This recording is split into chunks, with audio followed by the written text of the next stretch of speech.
Alrighty, welcome to episode 146 of Tokwa's Ask Us Anything. As usual, it's been a pretty busy news week. Tesla has entered into a contract to buy the Freiburg-based German wireless charging company Wiferion. This latest acquisition bodes well for a forthcoming launch of a wireless charger first hinted at during Tesla's Investor Day presentation earlier this year in March. Tesla has announced projected exponential growth of its FSD training compute capabilities with computational power in 20 months increasing by 30 times that which was used at the start of this year. Tesla predicts it will have 100 exaflops of compute power in October next year compared to 5.5 exaflops currently. Synergy has completed the Lancelin 150 kilowatt Kempower fast DC charging station, with it now being fully available on the ChargeFox billing network. This marks Synergy's 6th operational site and the 7th overall WAEV network site. And that was this week's news.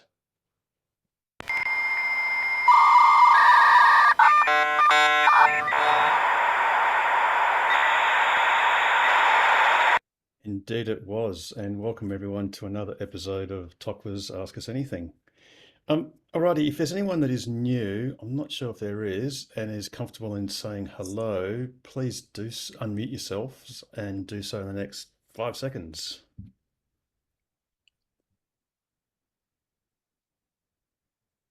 Or not, that's okay, it's all good. Alrighty, so yeah, apologies for the slightly different setup. We're actually on the road in Albany for the official opening of the WAEV network, Albany, Manjimup and Williams fast DC chargers for the WAEV network. It's actually it's an official invite only event, but it's happening tomorrow. So of course we've had to come down in time to be there tomorrow morning. So that's where we're at. Obviously there's been a lot of news. Look, it's great that the Lancelin charger is now open, because what that basically means is for the school holidays, you can make it down to, up to Geraldton without any issues. So what anyone who wants to go to Geraldton and further north should do is please drop by at Lancelin, fully charge, basically, or charge quite to a fairly high state of charge, and just use your navigation to Geraldton just to make sure you've got a bit of margin to make Geraldton without having to stop by Jurien Bay. Lately, the last couple of days, the Jurien Bay charge has had a few hiccups, and it is a 50 kilowatt charger. And because there is a minimum $50 fee for charging, the tendency is that most people that do use it will charge longer than they really need to, because after all, they've paid the $50 up front. So do use the Lancelin Kempower charger. That will get you to Geraldton, and obviously once you're at Geraldton, you can easily go beyond. If you're doing the reverse trip, again, charge up fairly fully at Geraldton, and then you can navigate all the way to Lancelin. And then obviously it's just a very quick charge to get enough juice to get to Perth. Alrighty. Actually, Mark, I think you had a question a little bit earlier, before the show started. So maybe if you could please re-ask it, so then we can answer it for the benefit of everyone on YouTube. Yeah, thanks, Harold. Just wondering if the club had any Type 2 charging cables available to purchase at present. Not at the moment. We're out of stock, but we do have loan Type 2 cables for road trips. So if anyone's undertaking a road trip, you can certainly borrow the Type 2 cable for free for a road trip. But at the moment, we don't have any stock. The easiest thing to do would be just to go to tesla.com and make sure you select Australia. It's in the menu item on the right-hand side of the website, and go to the Tesla shop under charging accessories, and they sell I think it's a 7 or a 7.5 meter Maniki's Type 2 cable for $310. And I think it's currently in stock. I'll just check that, but I'm fairly confident it actually is in stock at the moment. Sorry, just got to get website up. So what you do is, and I hope this works.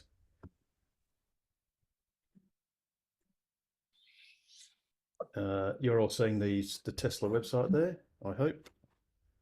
Yep. Yep. So then what you do is you go menu, click where it's English, you click on that, and then eventually the website will respond, and you just scroll to the very bottom because that's where Australia is in the world. Click Australia, go, and then you can just see you've got charging, and it's actually a bit that's on the road, but the charging section is pretty small, and you just scroll to the Maniki's. It's a 7.5 meter, $310, and it's in stock. So that's very high quality cable, and yeah, it's $310 delivered to your door.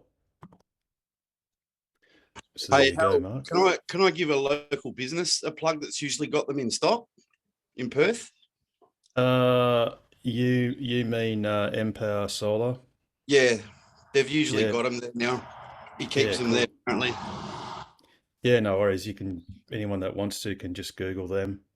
Just be mindful that being a solar retail company, you might buy a cheap cable, but don't walk out with 6.6 kilowatts of panels and a BYD I'm battery and not a sure and of the a and a Zappy charger, because there's always that financial imperative to upsell. But yes, absolutely, Empower do have cables in stock, and I just think can they're be in. handy. Someone needs someone straight away, I suppose, Harold. Yeah, They that's right. are there. Absolutely. So going back to the Lancelin charger, if I may, Harold. Yes, Barry. So my recent trip to Geraldton towing a humongous trailer, as soon as I got as far as, well, Perth CBD, the car decided there isn't enough power to get where I'm going, destination. I actually had Durin Bay in as the destination. So it switched over and said, right, you're going to Coriniup. And that caused two issues for me. One was it no longer showed distance and time, etc., to my destination, but also it started wasting energy by putting it into pre-charge. Yep. And the only way I seemed to be able to stop it was to just keep cancelling my trip and starting a new one. And then for 5-10 minutes, it would stay saying going to Durin Bay, and then it would cancel and go to Coriniup. And it kept doing that until I was about at least 50 or 60K north. Is there any way of, Yes. well, obviously Yes. we can't tell it, there are charges where you're going, honest, No, but no, can you there's actually just turn that off completely? Yes. Yep. So when you first planned your trip, it usually within a few seconds will basically then suggest it's very supercharger centric. So it'll Yes. almost always suggest a supercharger, regardless of which direction that supercharger is Yes. and in which that's what direction I you're found. going. So what you do is Yeah. when you see it do that, you just at the upper part of the menu, you just got to tap, because it usually just has your next turn or your next two turns or so. Just Yeah. tap on that area, then scroll to the bottom of that all of those directions, and there'll be a little blue like a hyperlink or a button, or it's not a button, but it's just text that says remove all charging stops. So when you do that, it'll then remove whichever supercharger it is, and it'll remove that from the trip planner, and then it will just direct you to your original destination. So Excellent. so you only have to do that once for the trip, and then that'll suppress. Then it's no longer going to Karrinyup, so therefore, or any other supercharger, depending on which direction you're going, and it'll also stop preconditioning the battery, which, like you say, is very wasteful. Yeah. Oh, cool. Thanks. I didn't realize that. So, yeah. Yeah, and it's actually a pro tip for anyone that's recently gotten their car, or even actually, it'd be great if you could just sort of get the car to suppress that to within like 100 kilometer radius of where you are. Just be mindful if you do go to a destination that's out of the city or out of where you are, that the car may sneak in a supercharger visit. and it's usually what you don't want to do, because I've had it where I think I've wanted to go down south, and I live sort of just, well, about 5 k's south of the river. It's actually told me to go up to Karrinyup before I then go Yeah. back down south, and that's just a silly thing to do. It's tight. It's wasteful of time. So just be mindful if you're doing your directions like you normally would, which is following what it says, because the car sort of knows best. Just be careful. Look at the overview button. So on the icon upper left-hand corner of the map, you will see you can change the direction to north up, or the direction that you're going, or the overview. Just check on the overview that it's not sending you to a supercharger if you don't want to go to one. And then just, like I said, scroll down, hit remove all charging stops. And Does then it just do it for the one trip, or can you? Yes, it's only that current trip. It's only the trip that you're currently doing. Okay. There is no setting in the menu, in the navigation menu, where you could say not do charging stops. And to be honest, eventually, once we've got more superchargers, and eventually when Tesla implements third-party chargers on the navigation screen like they do in Europe, then if you were to say navigate to Carnarvon, it would then say, well, for you, Barry, possibly go to Karrinyup and then go to Lancelin, possibly. Not or a place go, I'll ever go again. Yes, that's right. But and then it will tell you to go to Geraldton, whatever, and those charges will be in the map, and they will be part of the planning once Tesla implements this. So like I think I've said before, there is a company called Eco Movement, which actually agglomerates all that data in Europe, and in fact, their ChargeFox have basically entered in an agreement with Eco Movement. So if you go to Eco Movement's website, there is like a map function, and it actually shows the live status of all of ChargeFox's fast DC chargers through Eco Movement, and that's the source that Tesla uses in Europe to populate all of the non-supercharger fast DC chargers in Europe. So it's really just a matter of time before Tesla does that in Australia. And then you will want that function of navigating to charging locations along the way, which will be awesome when that works. Thanks, All Howard. righty. We've got, sorry, yes, got any other, sorry, I didn't hear what oh, sorry, yeah, thanks, Barry. Yeah, cool, no worries. All right, anyone else got any questions or comments?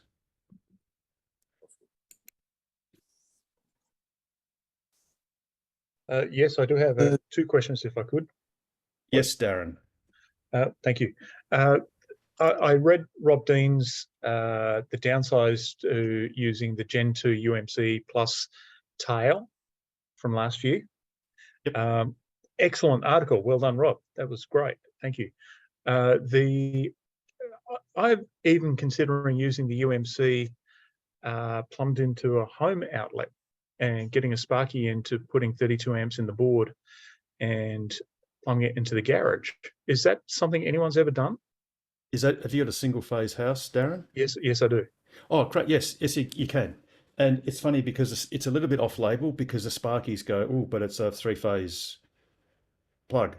Yeah. But it is actually legal to do that. It is okay. So you can wire a 3-phase Eclipse or 32 amp 3-phase 5-pin socket with just L1 attached. So Awesome. that is okay.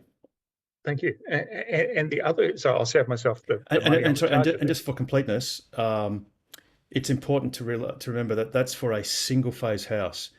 Yes. It is basically technically and actually not permitted to do the same thing for a 3-phase house, unless you've actually applied to have your power upgraded at your 3-phase house beyond the 32 amps 3-phase that all houses in major cities or major towns have got, which is the standard 22 kilowatt supply for 3-phase. So because otherwise you're not allowed to actually draw more than 32 amps on any phase. And if you draw 32 amps on a single phase by definition, you're out of balance because your house is, the electrician that wires up any three-phase house is obliged to mix the circuits or the phases to the various lighting and power circuits. So you'd be in violation of the building regulations, or Western Power grid regulations for a three-phase house. But yeah, sorry, go on, Darren. No, I'm going through all this homework at the moment. It's a nightmare. It's just terrible. Thank you. The other question is, for the first time, I jumped in the car. So I've had the car for 1 month in a couple of days, and I've whacked on 1,600 kilometers in that month. The car's fantastic. Loving the Model Y. And for the first time the other day, I jumped into it. There was nothing on the screen. The screen was blank. And so I did a reboot using the 2 buttons, and it was alive again. Is that a common thing? Yes. Okay. Unfortunately, it's when Harold says it's common, it doesn't mean, you know, once a week, but between the 3 cars that I've had, it's happened about half a dozen times. Okay. In over about 4 years. So, but yeah, there's a couple of things you can do. So you can either just wait for the screen to recover, and sometimes it does, like 30%, 20% of the time it does. But yeah, 99.9% of the time, just resetting it with the pressing down the 2 scroll wheels on the steering wheel will do the job. Cool. Thanks, Pete. I appreciate that. And that's it. That's my question. Thank you, guys. I appreciate the feedback. Yeah, no worries. Alrighty. Has anyone else got any questions or comments? Shane. Sorry, just one more thing to add to that is, if for whatever reason you needed to, you can actually do that even while you're driving. It's just not the safest thing to do because obviously you can't see your speedometer or anything. But yeah, you can actually do that. And you won't be able to hear your indicators for about the first 10 or 15 seconds while the screen is resetting. But I believe that the indicators are actually on outside the car. Okay. Feel free to correct me if I'm wrong, but yeah, pretty sure that's the case.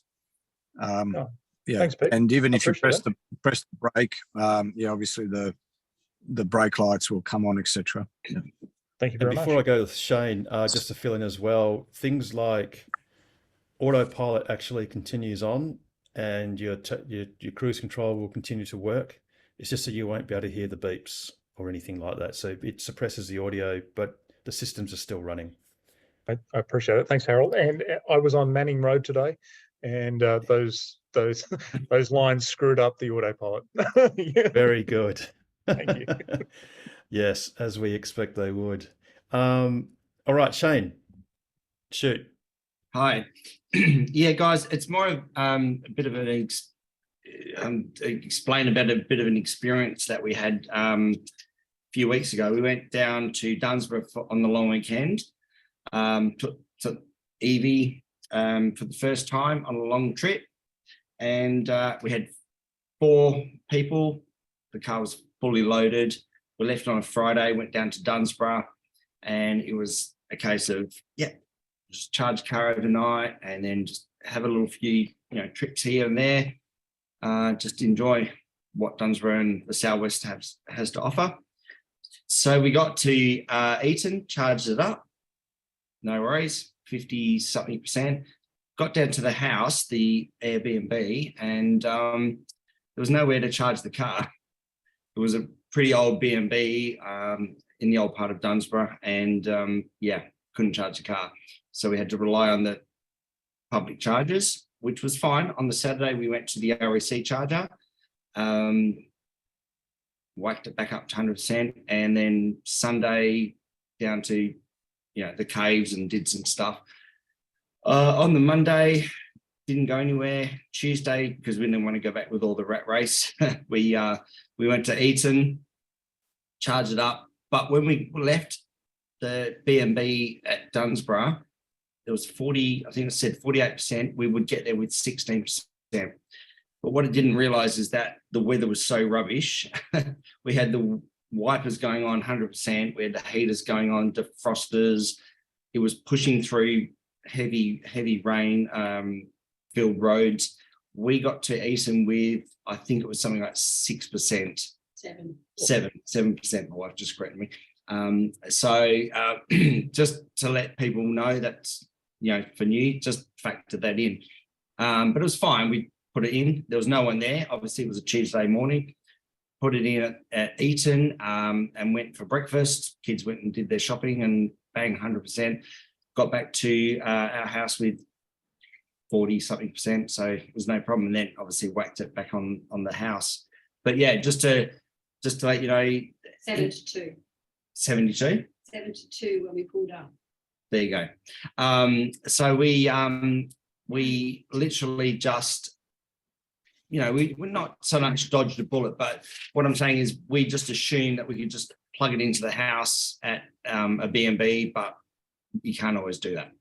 So yeah, absolutely. And the thing too is you probably would have noticed that I presume the car didn't give you any speed warnings and say that to reach your destination, drive no greater than 100 k's. No, that's right. It didn't. Yep. It does nothing. Yep, cool. So it's funny because while it seems that arriving somewhere at 6% is you'd presume is a nerve-wracking thing to have to do because you may worry that it might deteriorate further. Once the car sort of gets used to the driving conditions, it then recalibrates its estimate. And obviously initially it thought 16% and then, you arrived at 6. Yep. If the car was a bit more nervous about you actually arriving at all, it would put warnings to say things. And sometimes the warning is a little bit funny where it says, to reach destination, drive no faster than 110. And it's like, well, that's in WA, that's our speed limit. But it can actually give you additional suggestions such as go no faster than 100 or 90. And I've actually seen it say 80 k's an hour. So whenever you're short on charge, speed is your friend, or should I say the reduction of speed. So for every 10% that you slow down, if you needed to, you'll get an extra 14% of range, and that's compounding. So the car was never you were never in danger of falling short, and so just have faith in the car. 16% is perfectly fine, as is 6. The car was relaxed. I've actually, in a hire car I had in Europe, I did a supercharger. I did a route, and it said you'll arrive at your next supercharger at 5%, and it just was rock solid all the way, 5%, no problem, charged up. Cool. Well, Yeah, and you have got, and to be honest, there is actually a little bit of negative margin. So once you get to 0 indicated, you have about. Oh, don't say it, Harold. Yeah, Don't okay. There is a Right. margin. There is a margin, but don't. That's not to say that you should use it. And in fact, I never have, to be honest. I've never gone negative. But what I mean to say is there is a margin, but the car knows, and the car will tell you, what it predicts you'll get to. And like I said, if you're nervous, just slow down, take 10 k's an hour off, and you'll get roughly 14% more range, which makes a huge difference on a longer trip. Yeah, like last week. Okay. That 14%, it's 14% of your remaining range, obviously. And as Harold said, your biggest friend is, your reduction in speed. Another thing you can do is to try and drive as conservatively as you can. So you don't want to be obviously accelerating too hard, and you don't want to be regen braking too hard as well. So if you have a look on your screen, there's a worm. So when you're accelerating, it will be black, and when you're putting power back into the battery, will be green. So basically, you want to try and stay as close to that middle as possible, which will result in the most energy efficient driving. So obviously accelerate gently and try not to brake if you don't have to, and try and use the regen, conservatively as well. Yeah. So the lighter you brake and the lighter you accelerate, the more range you'll get. All else remains. Oh, that's awesome. Thanks, Pete. Um, I guess also some- turn off some the people- heated seats for the teenage daughters. Yeah, and look, turning on the heated seats is a lot more efficient than heating up the whole cabin with the aircon as well. In summer, some people try and turn the aircon off and roll down the windows, thinking they're saving power, but it's actually less efficient to drive that way because the drag that you get from open windows is Right. much more severe than any loss in range as a result of aircon. So yeah, Wow. keep your windows up. and Yeah, don't also drive we- slow and sweaty. So don't do what some previous generations or previous iterations of EV drivers have done, which is slow and sweaty, which is turn the aircon off. Just you want to drive safely. You want to enjoy the drive. You've bought an EV to enjoy it without any real compromise. So then don't put yourself through driving slowly and sweaty. Yeah. And the same in And there's- winter. Look, the modern cars, all the Model Ys and all of the newer Model 3s have got heat pump air conditioners, which are very efficient. So Yeah. just enjoy it. And look, within the next 12 months, there will be an unbroken chain of fast DC chargers from Perth to Kununurra, Perth to Kalgoorlie, Esperance, and for that matter, all the way to Eucla. So, and all of those intervals are on average no greater than 200 kilometers. So any Tesla will do that regardless of weather conditions, and just enjoy the drive, and yeah, don't if you're on a trip and you've got 250 kilometers left and you've got 200 kilometers to go, that's a great margin, and don't worry about it telling you that it's going to arrive at 5%. When you're halfway through the journey and it says you're going to arrive at 5%, that's what you're going to arrive at, because the car's well calibrated by then and it knows. So There is one exception. If the car's telling you, on a nice warm day in the middle of a sunny day on a dry, smooth road that you're going to get there with 5%, and then you're relying on that and you start driving differently. So you start driving faster or more aggressively, and then you get caught in, as you said, rain and big headwinds. Well, that can take you to negative. So, yeah. yeah, absolutely. So, usually wherever I drive, I try not to go below 10%, and try and stay to about 15%, just to have that up your sleeve if the conditions change.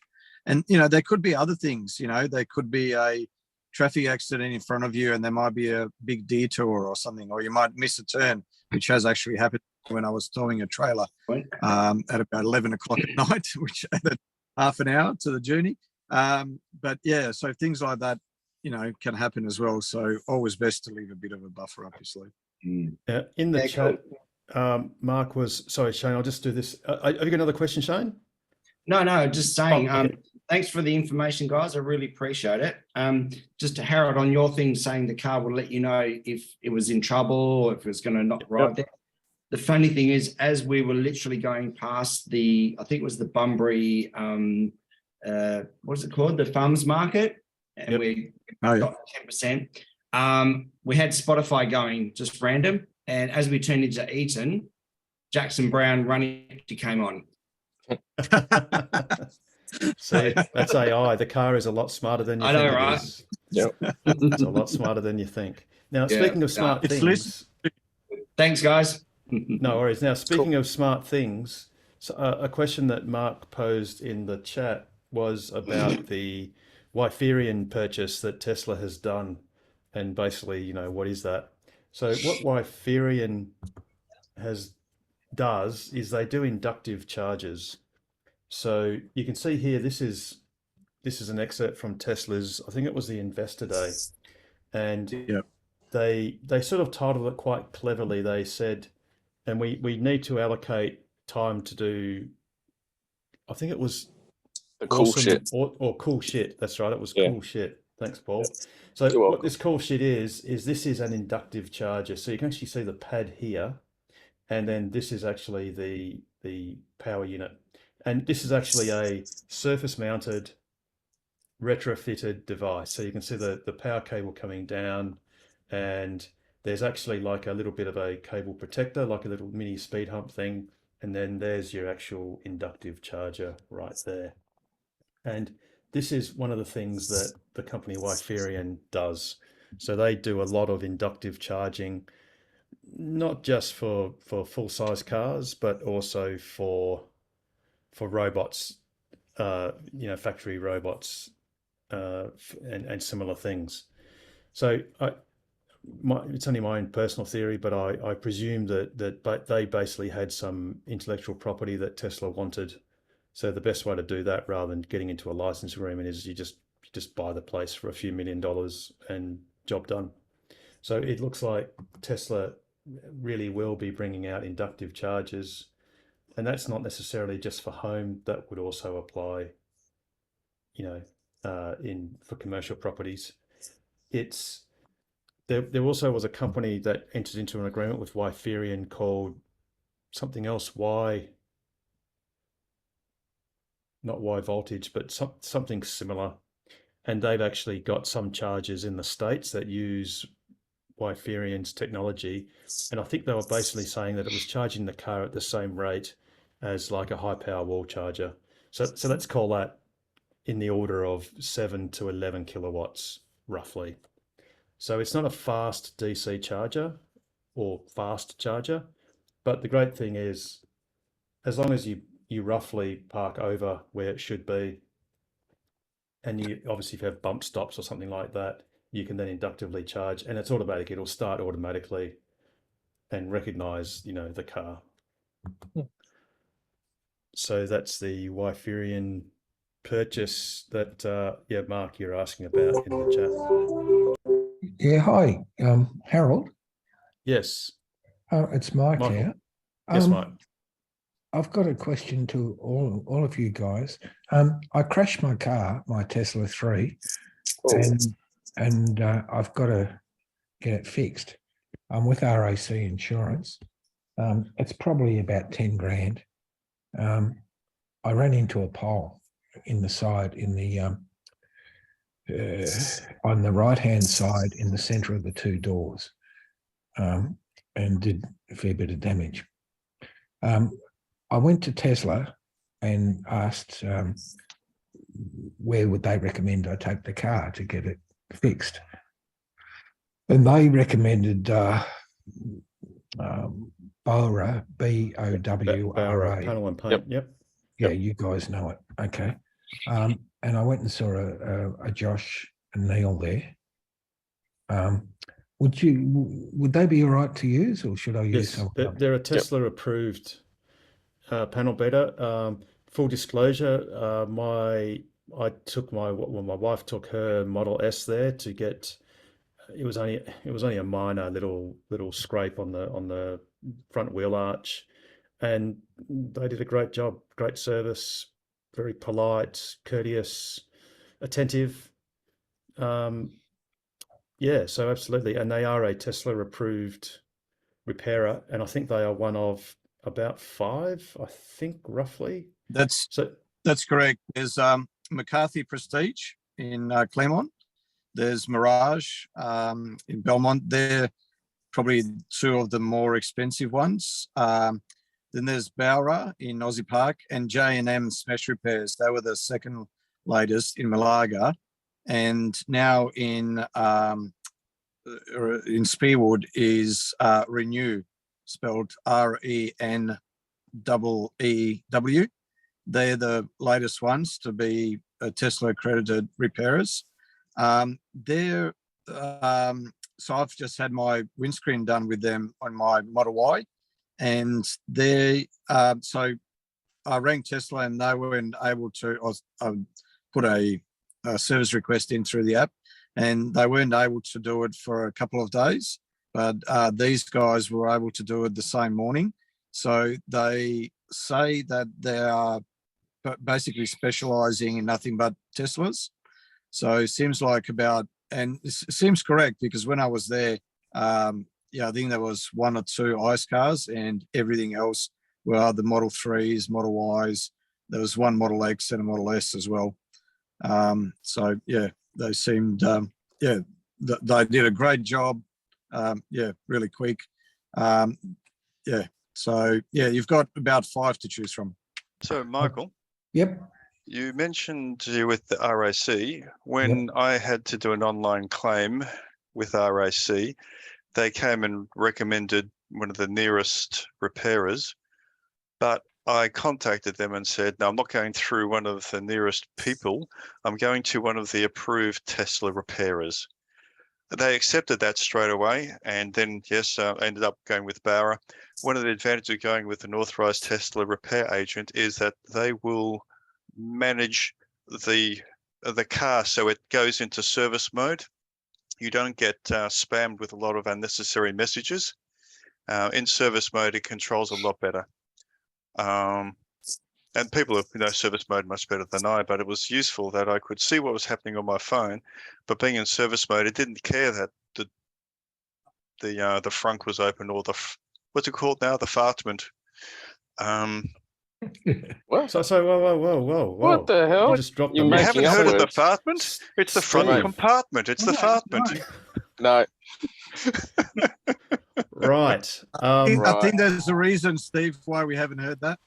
Yeah. Yes. I don't Okay, see well, hashtag that- fartment trending at the moment, Steve. Well, it's been mentioned at least 5 times.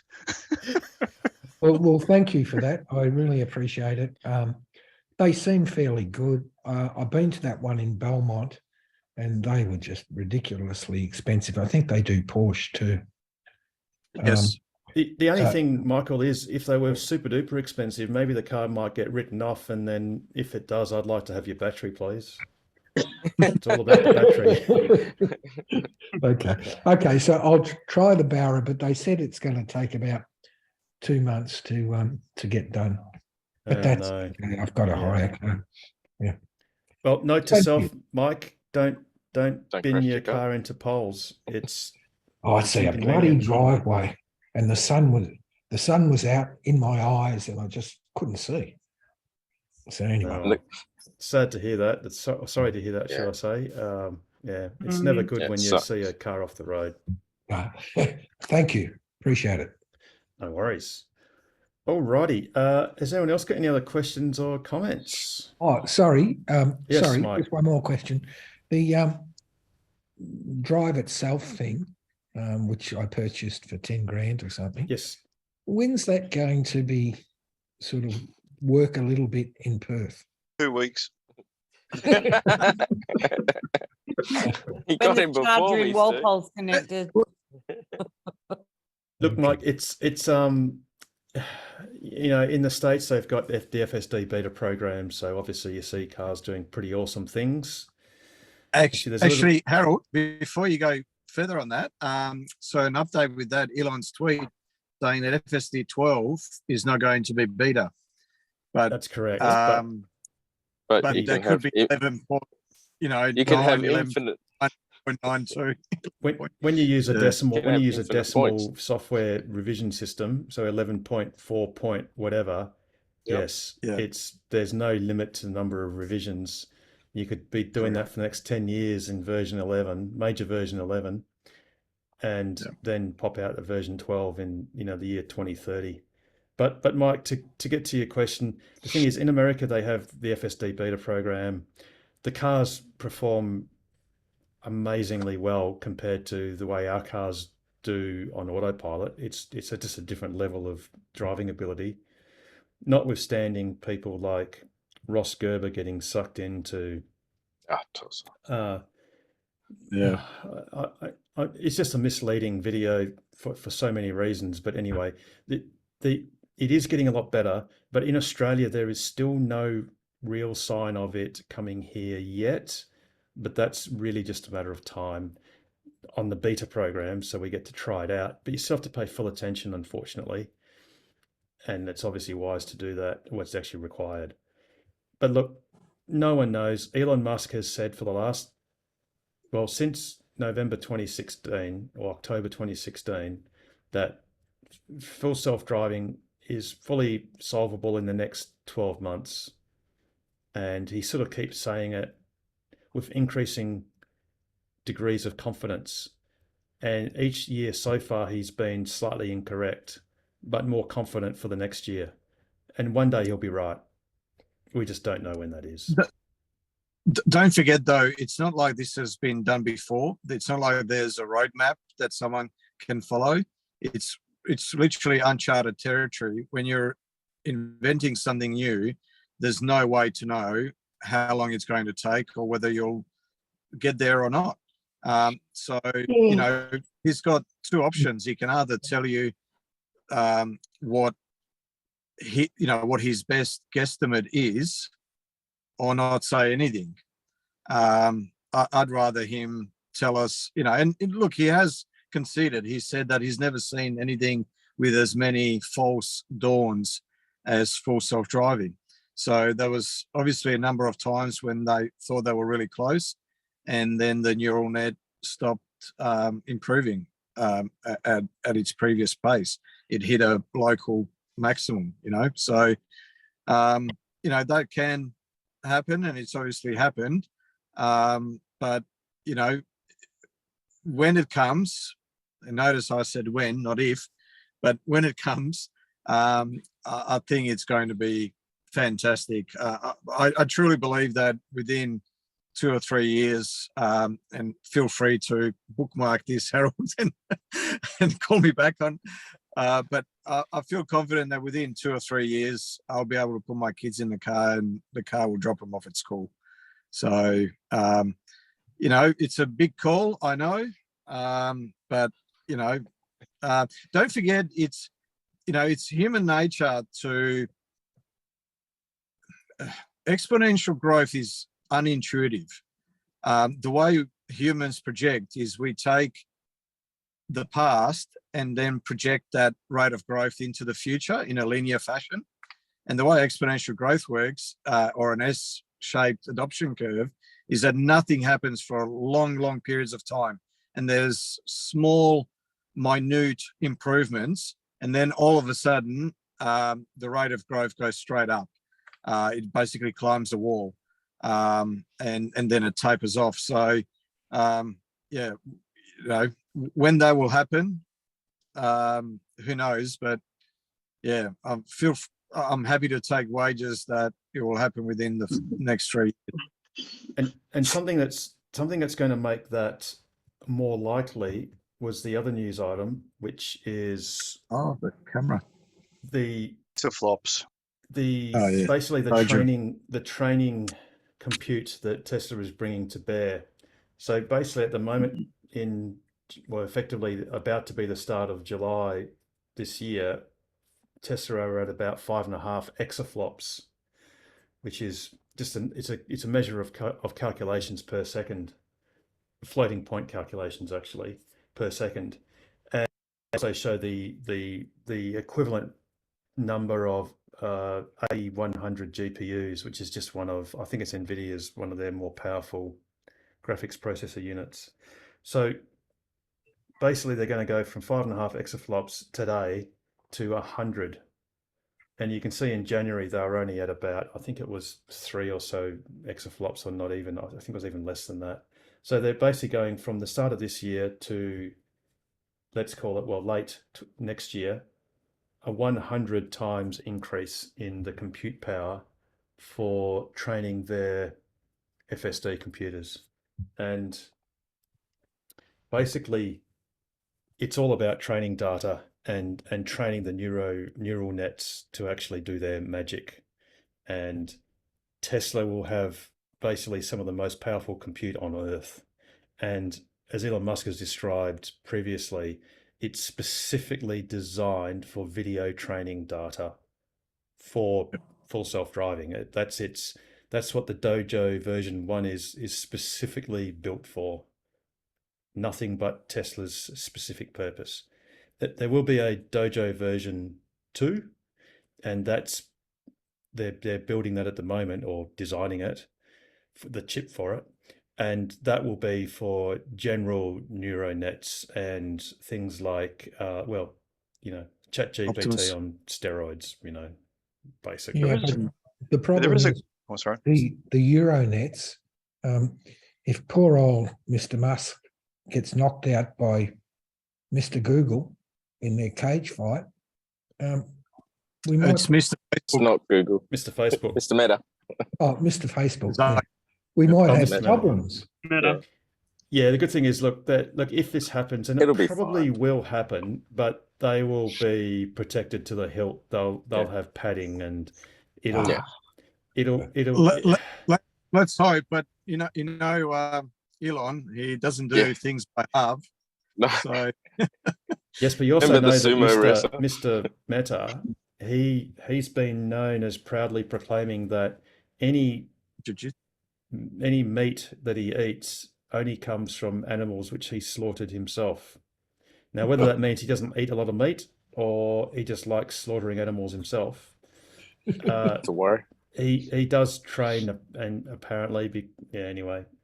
I did watch Lex Friedman and him do the jiu-jitsu fighting sort of stuff, so it'll be fine. There's a ref there. Yeah, Pete. they're both.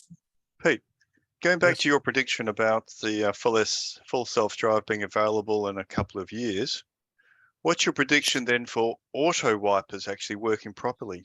Oh, Very much. Oh, Never. don't even Much get harder. me That's- started on that. yeah. Never. Interestingly, it's like so the auto wipers, they've applied the neural net to the wipers. They called it deep brain. This is going back a couple of years, but it's typical Tesla. It's 2 steps forward, 1 step back, and that's how technology works. And I remember 2 years ago, it was atrocious. It was just almost unusable. So I would never have auto wipers on.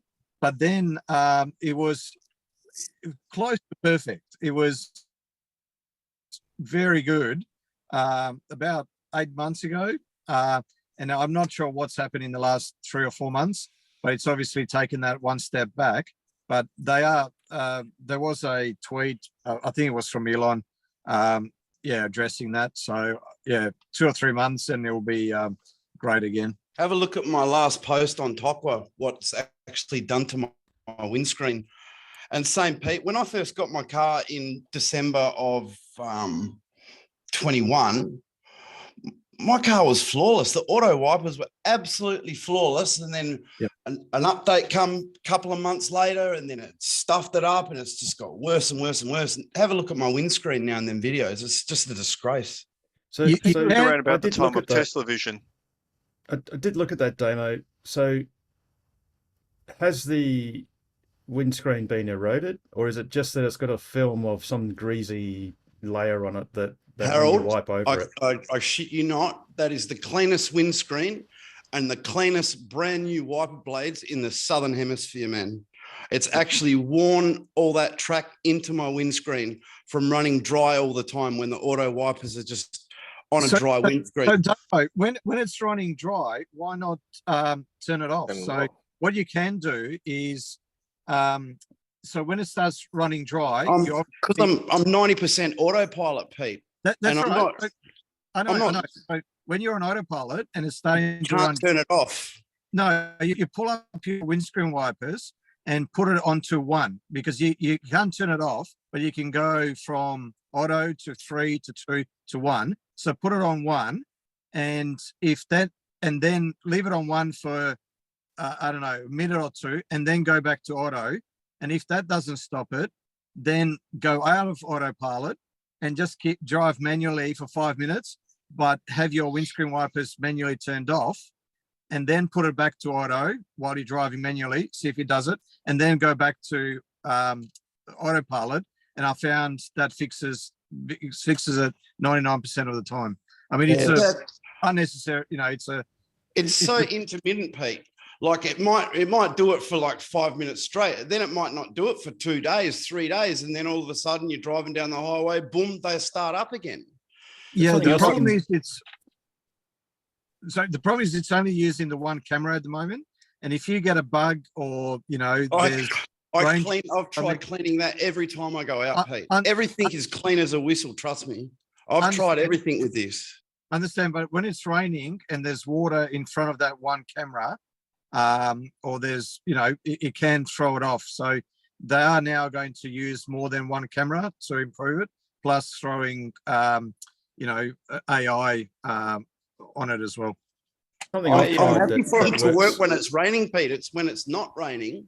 Yeah. So what I've done, Damo, a couple of times is just put the washer fluid on, so that it does actually wipe the windscreen with water just a little bit. Yeah, I run out of washer fluid. Not for Harold. too long. I'm always filling that thing up. Well, always filling the washer fluid. You can try that. Well, then Damo, fill out a service request, take it to Tesla, and ask them to fix it. I took it into Osborne Park, and I think it was about 3-4 weeks ago. They told me that I need new wiper blades, that it's something on the windscreen. So I got them to put new wiper blades on it, and it's even worse.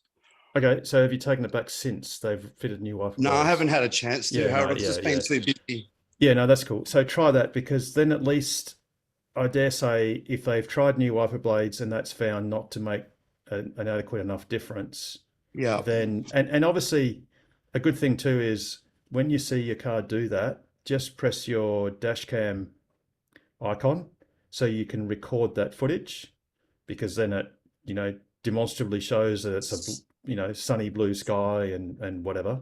Yeah, I've got quite a bit of footage of it doing it on the dry windscreen. Yep. And then just take that back to them when you've got time and say, well, we've done the wiper blades and it still isn't fixing it.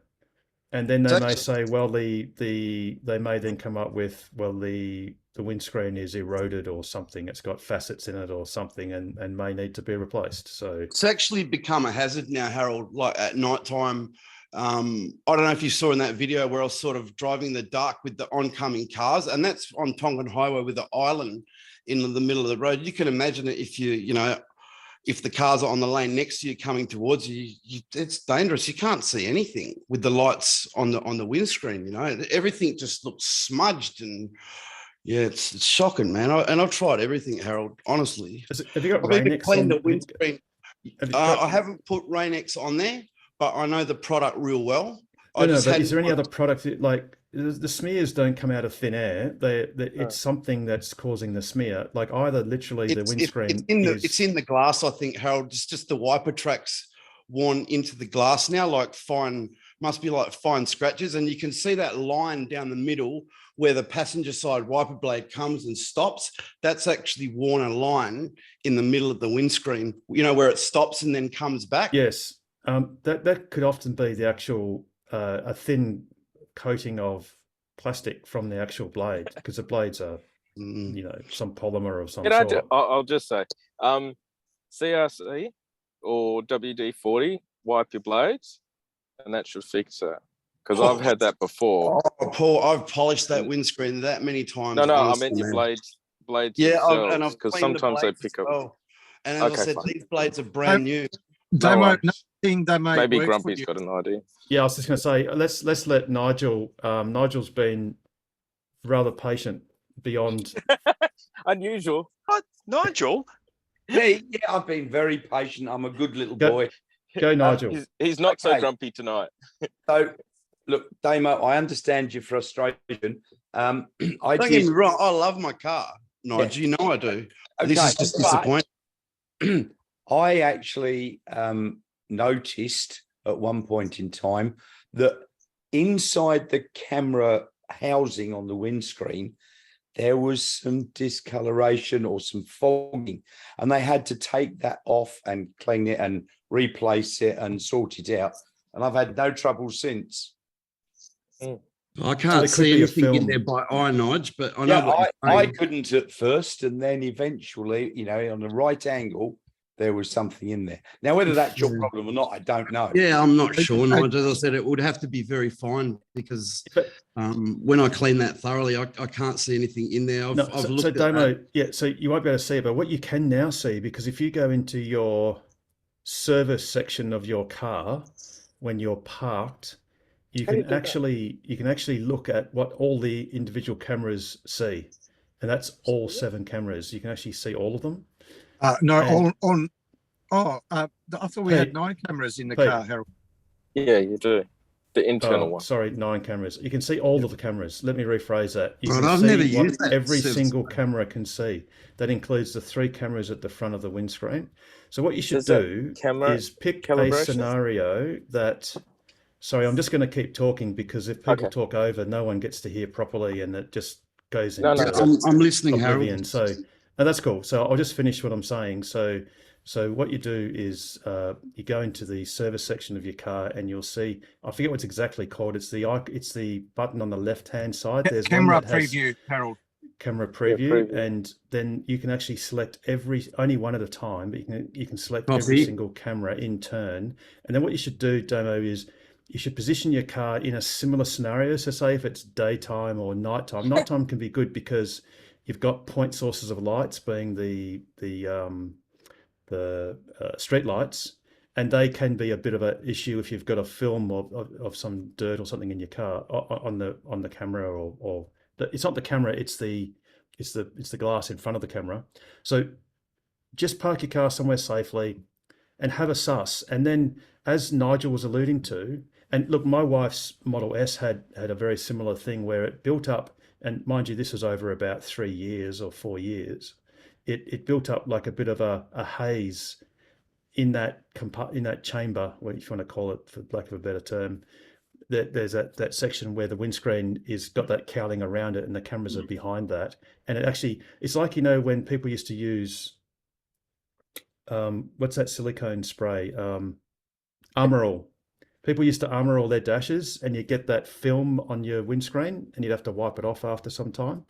You sort of get that kind of build up. So to have a look, Domo, and that might actually show that's the root cause of the false triggering is that haze. And I did something on my Model X, which is now Richard Chapman's. I got a pop stick and a microfiber cloth, and just because you find there's actually a small gap with that plastic, and I just like poked the microfiber and then just gave it a bit of a wipe, like a wiper, across the back of the windscreen where the cameras are. And that It's cost me a fortune, but I've even been running pure Windex in the washer bottle. No. So Domo, if you keep trying the same thing and you don't get a different result, just stop that and try something else. Yeah. So definitely do try, because it's only been very recent in the last couple of software updates that we've actually gotten visibility of all the cameras, which is really awesome because you can see what they see, which can be quite interesting. Yeah, I'll have a crack at that. Thanks, Harold. I've never used that service mode, so no. So it's just a go in service there. menu. Yep, it's a cracker. It really is good. It's just a shame we can't use it while we're driving. As soon as you're going to drive, it turns off. Okay. I just did it. It's awesome. Yeah, it really is. It's a shame that you can't use it through your app as well. I've just been a bit scared to log into it in case something happens or whatever, and I brick the car or something like that. No, it's totally cool. Damo, another thing that I've tried, to try and reduce the streaks from windscreen wipers, is I've tried Rainox, I've tried Windex, I've tried all sorts of stuff, and none of it has worked as well as just pure demineralized water or deionized water. Yeah, if I'm not running Windex, I'm running just water, Pete. Yeah. And I've even polished it a number of times with methane. No, I'm not talking about normal water, because normal water, can be hard and can have all sorts of, minerals in it, which will contribute to the streaking. But just deionized or demineralized water, it's the same thing. You just get a 2-liter bottle for $4 from Woolies, and just buy a couple of bottles if you run out of it. I think the reservoir is like 5 or something, like 3 or 4 liters, something like that. Anyway, but yeah, that's what I've got the best results with. Just I'll have a crack, Pete. Cheers. No, I'll have a shot at it. So that's just like that ironing water or whatever you buy from Coles or whatever in the bottle. Exactly. Or you can just get it like Harold does, just out of your dryer. Rainwater. No, just out of your dryer. You know how you dry it. So if you have a condensing dryer, that's it. It will have a reservoir where the water accumulates. Okay, yeah, I haven't got that, but yeah, just dry, but it doesn't make water. No. My dryer's older than me. I'll go and get some of that in the next few days, Pete, and flush some of that through it. But hopefully next week, if I got time, I'm just going to go back into Osborne Park and just tell them, look, we've got to work this out because it's become a hazard at night time, you know? It really has. I highly recommend look at the camera demo. Look, hopefully that might nail it. And you might actually go, oh yeah, that looks a bit weird. And that could be the explanation. And that's literally a 2-minute fix. Right, it all a service mode, check the cameras, and it runs distilled water. Yeah, just check the cameras first because look, your windscreen is clean, Damo, because you have obviously thoroughly cleaned it. So it's literally not going to be that. It will absolutely be something else. And what Nigel's come up with is extremely plausible, and if not, I dare say likely. And look, sometimes you actually, if you have a good look, my wife's car actually had a small spider in it, had a little spider web before it died of starvation. So you can get all sorts of things in that little area. So when I first got the car and there was no software issues, these wipers were magic, beautiful. Yeah. Right? Yeah. And then as soon as it's just progressively got worse and worse and worse running. I mean, admittingly, I could probably have stopped it to a point when, you know, by not using autopilot, but I bought the Tesla for autopilot because I'm on the highway too much, you know? So like I said, what works for me is just temporarily turning it off, you know, like that whole procedure that I told you about before. So basically just manually drop it down to, you know, index number 1 while you're on autopilot. If that doesn't fix it, like Harold said, throw some water on it. And then, so I put some water on it, then I go to number 3 and just give it a good wipe. And I go back to number 1 and then I go back to auto. Usually that fixes it. If it doesn't fix it, then I go off autopilot and I either do the same thing again or just basically drive manually with the windscreen wipers manually turned off, just to basically tell the car that, hey, you know, look, the windscreen is clear. It doesn't need washing or wiping. And I've just driven the last 5 kilometers with the wipers manually turned off. And then I go back into autopilot and 9 times out of 10, that fixes it. All right. James, you've got, cheers James, for you've got that. your hand up. All right. Thanks everyone for that. Just got a couple of videos in Damo. Oh, say that again, James. Your internet just broke up a little bit. No, I put a couple of videos in showing people cleaning behind. You can remove the plastic cover and clean the window behind. It's a common fault, apparently. Yeah, have a look at that demo in the chat if you can. If you got access to a computer or whatever, or even I'll have a look in a sec. Have a look. Now, something that that in the service section of the car's menu, and you can see those multiple cameras. What would be really useful is if you could see, you know how when you are changing lanes and you put your indicator on, you can see the left rearwards sort of angled image, whether it's on the left or right hand side of the car, depending on which indicator you have on. What would be really useful is if you could see the forwards sideways looking cameras, so that when you do tight parking maneuvers, you can actually see what the front of your car is doing, because this is a rather tortured segue to the Lancelin supercharger site, which, by the way, will become operational in roughly 2 weeks. And that's actually true. Plus or minus, it might be plus or minus a week.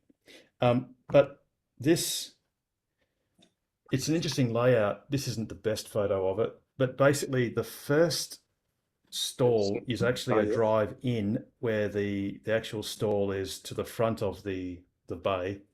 And then this stall, the one to the left of my car, you just reverse in and use this stall here. And then the one to the left of that is another one where you just reverse, just like just like all the other sites. But this one here is actually a drive-in setup. But you'll notice my Model Y is not the fattest Tesla, or fattest car that Tesla produces. The Model X certainly is a fair bit wider, and the Model S. And you can actually see that this bay is actually quite narrow, and you've got a very nasty curb. It's a straight up curb, and my wheels are just begging to be scraped on that curb right there or there. And I've actually pretty much centered that car in the bay, and there's not a lot of space to the stall. Jesus, not is there? It's unfortunately, I dare say it's one of Tesla's less optimal layouts. Yeah. So just be careful, kids, when you do in a couple of weeks, when you do get to use the supercharger at Lancelin, just be careful of this bay. Are they going to have actual bollards around the connectors, Harold, or is it going to stay like that where you could just drive into them? Yeah, I think you can just drive in. That's generally what Tesla does. There's no. So there's going to be no like steel bollards or whatever to stop you from hitting the actual connector. It doesn't look like there's room for them, though. No. This thing sort of is steel, but I don't know how. That's not really that structural. Wow. So it might have a little bit of, well, not much. These are going to get a bit bashed up, unfortunately. And I give it 2 weeks after it's over. Yep. Oh, Yeah. 2 weeks. So the reason why Tesla actually worked really hard to get this installed before the school holidays, which they succeeded. But we were talking to, it was actually a subcontractor on site that was doing some retrofitting to Tesla's switchboard. And basically they had to rewire the way that the supercharger cabinet gets metered. It had to do with the current transfer, the CTs and voltage pickup. So they were in a non-compliant, for Western Power standard at least, non-compliant color scheme. So obviously Tesla are going to try and get this up and running as soon as possible. And it is likely to be in the next couple of weeks. Awesome to see another one, but Yes. And there are more coming. So, oh, and by the way, the Lancelin supercharger pin did actually appear a couple of days ago, reappear a couple of days ago. And it just says that it's target opening in 2023. Well, the target is ideally before the end of the school holidays. And if not, it might be a week later. One thing that's unfortunate is that site is right next to the WA EV network site, which has got 4 bays, and Tesla has 3 bays, which means there's one ice bay between the two, lots of charging stalls, which is, you've obviously got an ice car in there. So people see an ice car in there thinking, oh yeah, we can park here as well, which is really unfortunate. So it would have been good if that. We'll fix that. That bay between. Go up there. With a roller. The ice vehicle. We should just park a EV in there, like a one that's been rescued from the wreckers. Great use for a Nissan Leaf.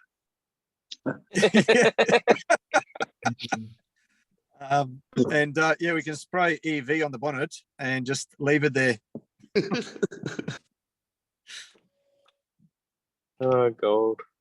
Has Harold frozen? I think he has, or he's fallen asleep. No, he's frozen. It's his profile side. It's got a photo shoot. While he's unfreezing himself, I've just noticed that Elon's mum has literally 5 minutes ago wished him a happy 52nd birthday. And of course, Elon, in his inevitable style, replied 42 plus 10. Oh, that's what that was. So he's 42 plus 10 years old today. Well, he's 60. His birthday is 69 days after 420. Yep. In the way the Americans write it, so the 20th of April. Yeah. So yeah, his birthday is 69 days after the 20th of April. Yeah. Sorry about that. I just my OBS crashed, so you were right when I had gone away. Nigel, you got your hand up. Yeah, well, I was just saying while you weren't around, it's Elon Musk's 52nd yes. birthday. So I could hear that. I could actually hear everything. I just right. couldn't talk. Sorry And about that.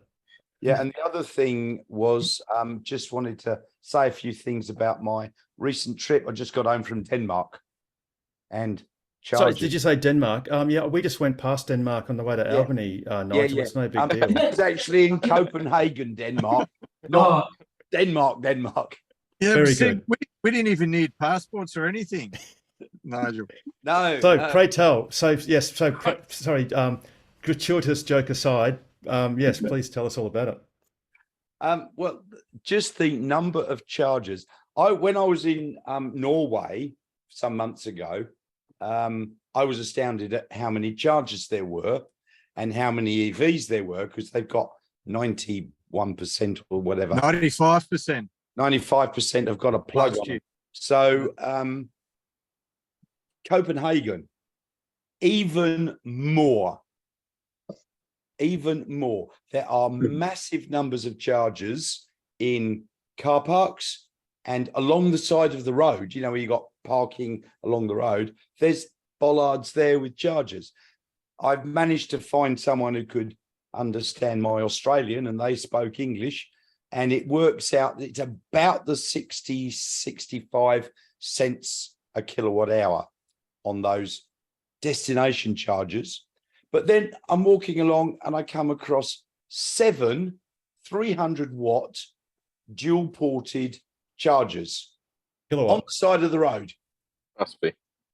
And 7 of them. Now I'm assuming it'll be 150 watts if 2 cars are plugged in. Kilowatts. Kilowatts, John. Kilowatts, yeah. Kilowatts. If they're watts, you'll be there for a long time. Yeah, 300 kilowatt chargers with 2 CCS2 ports on them. And we need something like that in Australia, because the number of EVs on the road seemed even higher than it was in Norway. Just every other car was an EV. I got a few taxis and they were all electric. Would it be fair to say that more than half of the EVs that you saw were Teslas? Yes. But I saw the taxis were a lot of Model Ys, EQEs. Oh, yeah. Got a ride in one of those. Kia EV6s, ID4, a lot of those, a lot. Yeah, it was just, you need something like that here. Yeah. Those chargers. Yeah, absolutely. Absolutely, Nigel. I was very jealous. And so are we all. Go, Pete. Someone told me, I think it was the lady, she's from Norway. She owns the EV boat business on the Swan River. And she said that in Norway, you'll go to a shopping centre, there'll be 4 floors of parking, and 3 floors, every single parking spot will have a charger. And she said, even with boat clubs or yacht clubs, whatever, there'll be 4 jetties, and 3 of them there'll be a charger. 3 of them there'll be a charger on every mooring for a boat. When my brother and I drove from Sydney to Melbourne, we went via Canberra on the way there, and we were having lunch at the waterfront there. And I looked up and I could see 3-phase plugs all along the jetties. I counted there was about a dozen of them because there was a EV boat business running out of there. So yeah, and I'm pretty sure that we don't have a single charge port on the Swan River. Was it Kingston, was it, Pete? Say again? Kingston? that EV boat business just in Kingston, that little island? I'm not sure where she runs it from. I spoke to her at World EV Day, but I know the boat that she has. Yeah, so there are a couple of electric boat businesses on the Swan River now. So I'm not sure if that's the one. I can't recall the name, but yeah, it was the owner. Yeah, is from. I think she was born in Norway. Yeah, look, as I said, when I was in Denmark, there was some car parks that had at every spot destination charges. Yeah, they were BYO cables, type 2s. That's fine. And I managed to sort of have a gander, a few of them, and they all seem to be 3-phase, 11 kilowatts. Nice. So yeah, it's just extraordinary, isn't it, Nigel? It's just Europe has just moved on. They have, and it was just the same. Sweden was not quite as good, but electric taxis left, right, and centre. Yes, Jared. Looks like Jared's trying to give us a high five. You're on mute, buddy. He's muted, but still muted. He's I wonder if you nonetheless could hear me when entertaining. I was saying things. I just got a question. So, Harold, you and Peter are away at the moment, right? Yeah, we're in Albany, so yeah, right. So and the reason why we're comfortable in disclosing. You go, Jared. Are you staying at the QT, Harold? The hotel QT, because Pete must be staying at the TT. Okay, so is it an extension lead running from your room out the window down 2 floors to Pete's car? So Jared, you've got one guess. You only got one opportunity to get this right. Guess where Pete is sleeping tonight. Oh, let me hang on. In his Model Y. Oh, give me a No, Nigel, no. Really? Sorry, Nigel, you're incorrect. What did Nigel say? In your Model Y. In your Model Y. Nope, that's incorrect. No, he's not staying. He's not actually sleeping in a proper bed. No. Well, it is a bed, but it's sort of like not a bed that you can get out of easily. No, try again, Nigel. You. Let's say you were in the ballpark, but you were. Maybe you were it was his 3. Spot on. But what's even more mind-boggling is tonight will be my Sunday to Monday, Monday to Tuesday. This will be my 3rd night in a row that I'm sleeping in the car. Because Hey Pete, you thought about just sending some flowers? I was going to say, are you renaming your Model 3 the doghouse? No, still on good terms with my wife, I think. Anyway, but yeah, Harold and I've got 2 of the more unfortunate Tesla widows in the community, as they're called. That's self-styled too. They call themselves the Tesla widows. Yeah. Hey Steve, you got your hand up very patiently.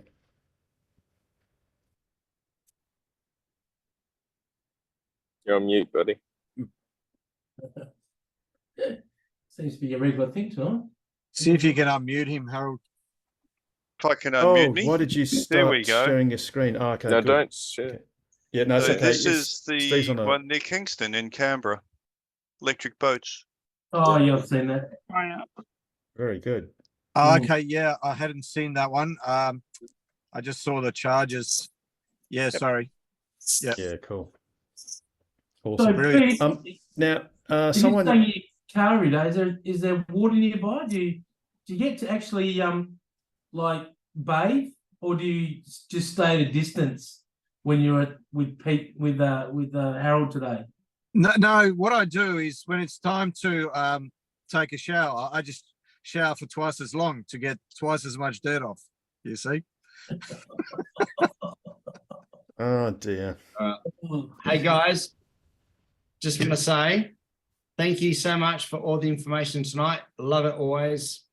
Thumbs up. I'm going to go down to Eton in a diesel 4 drive to work on a petrol station that is about 300 meters from the Tesla chargers. Go figure. So that's my job tomorrow. Love ya. See you next time. Very good. See you, buddy. Take care, Thanks, Shane. Shane. Take care. ya. Now, I think it was a lady or gentleman by the name of Model Y Envy that posted a question in the chat about my number plate.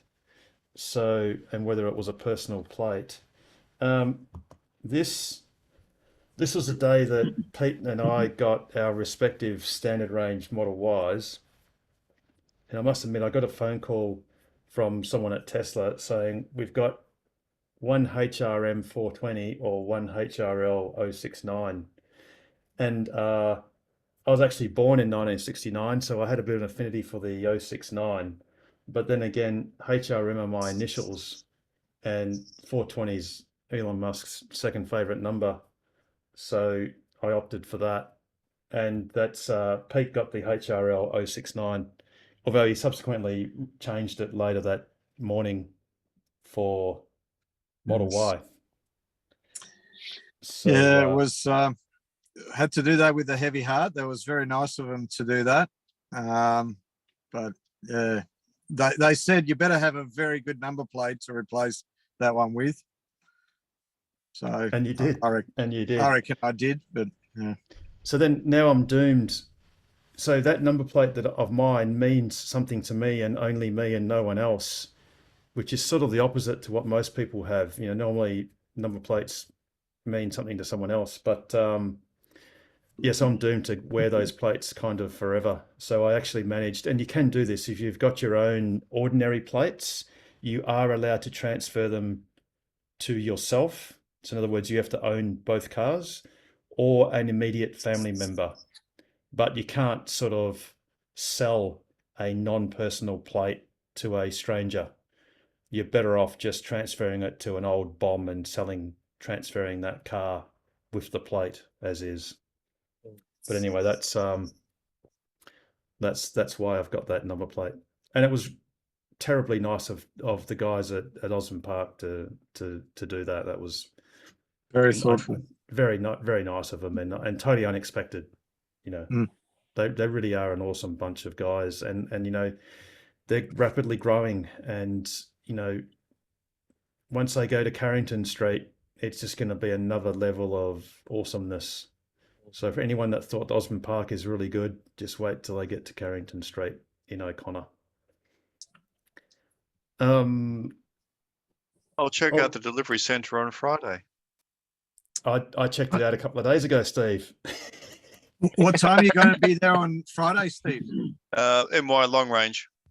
What time? Long range. MY long range. No, time, Steve. Oh, no. time, not type, time. 11:30, mate. Oh, excellent. That's one of my mates is getting a long range delivered at 11:30 as well, but he's also getting a baby delivered the day before. So he's got a couple of deliveries within 2 days. The car is cheaper. True. Yeah, very true. Much cheaper. Yes. And is it the first baby, Pete? It's the third one. Oh, come on.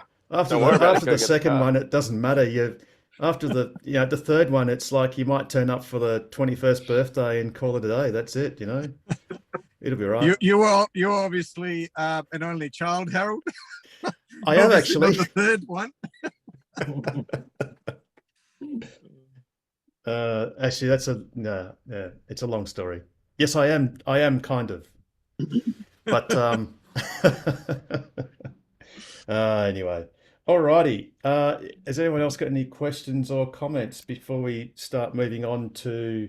Oh, just for completeness, this is a what Pete was talking about, Lancelin, previously.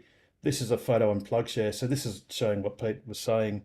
Basically, you've got the WEV network charger here, one of the bays, and then you've got what Synergy described as a universal bay, and then to the left is the other bay for the fast DC charger. This bay here is vacant, and as Pete said, that means any car can park there. And then you've got the first of the 3 supercharger bays. So anyway, just sort of do that for completeness. Should we assume that Tesla will actually be marking those bays because it appears empty? Confusing. Perhaps when base- they finish that surfacing where they cut into it. Yes. So I can see that that's still damaged. But the EV network ones, of course, they've actually marked the bay with the EV charging signal or symbol. Yeah, so Tesla customarily puts the Tesla symbol, the Tesla logo on their bays, and unless that's of course at Williams where there's nothing to mark except for a little There bit isn't, of is there? blue metal. But So it's a work in progress, huh?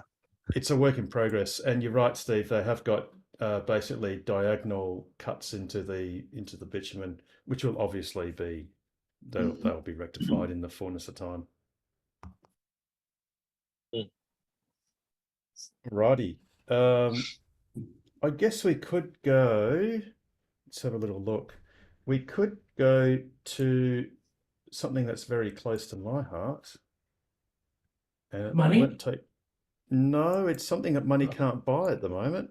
Oh, And Corona? that's. Is it the Sorry? stuff I wanted to talk about? Is it a hotel room? No, it's one of these. So A good meeting at Albany? Yeah, boy. I'm just going to run this. This is courtesy of. Oh, what's it courtesy of? Electrified. Sorry, Electrified. Harold, is there any truth in the rumour that I started yesterday that you and Peter go to New Zealand to find the Cybertruck? That's the rumour I started yesterday. So Oh, Jared, no, don't. if you could just go over and have a quick look for us, that'd be great. I reckon if we knew where it was, I reckon it'd be bloody tempting. Yeah, I reckon you could find it. I'll be in that. Well, it'd be somewhere. It has to be in the snow. It'll be somewhere up. Oh, there you go. Fairly high altitude. The proving ground's I'm known. going to New Zealand, Jared. What do you want? Come go to New Zealand. Oh, Just some photos of a Cybertruck. Oh, okay. oh, there's some stuff in duty free that you can bring me back. I'll talk What? about it. Okay. You could fit in there. Fit the Okay. truck in that. Right, Anyway, Sal? go. let's go to the video, because what this is courtesy of Electrified. He's basically done a collage, or whatever you call it, a montage of all of the different videos taken at the Peterson Museum when Franz von Holzhausen bought one of the versions of the Cybertruck to the Peterson. And there's some still photos, and some of them are so we'll probably do little pauses in between for some of the notable items. But I'll just play the tape.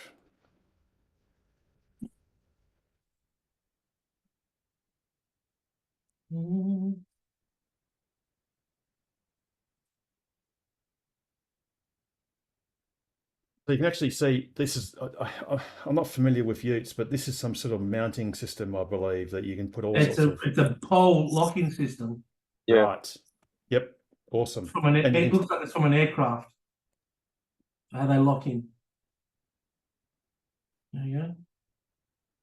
Look at that. Camera.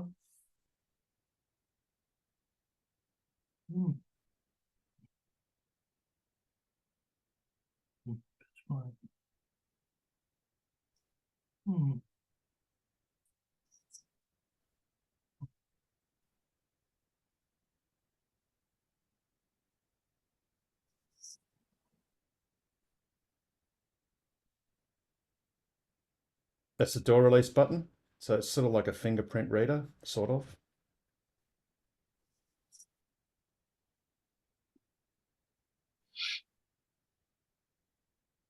That's another one.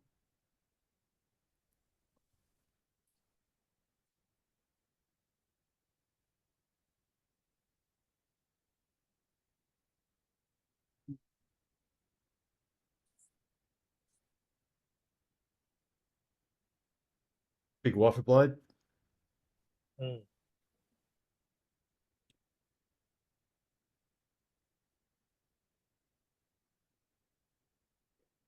In the comment, he says with cleaning mechanism, I just don't think that's true. There is no wiper or anything there. I did think maybe they could squirt. Air?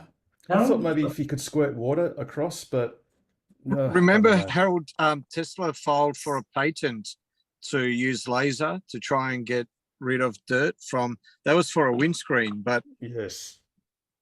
So Yeah, But that- yeah, that's. The Oops.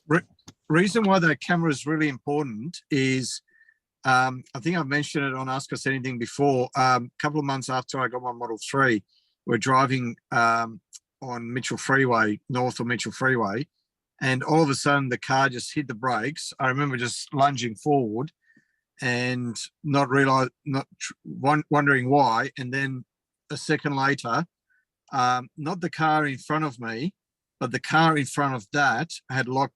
You could see the smoke coming up from the brakes. They locked up.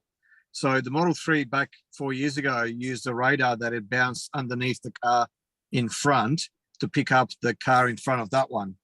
Now, Tesla moving to all cameras, Elon was asked about that question on Twitter, and he said one of the cameras will always have, or high probability that one of the cameras will always have line of sight.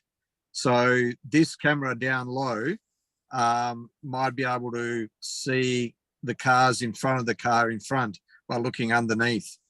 And it just also especially gives you that close-up view of what's in front of the bumper, because I've got no babies. I was going to say no ultrasonics, but that may not actually be true, because the Cybertruck will have hardware 4, which does have the high definition.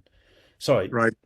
Oh, radar. Sorry, they haven't got ultrasonics. Yeah. So it's really the ultrasonics that they're going to make up for with the camera. So that's really important.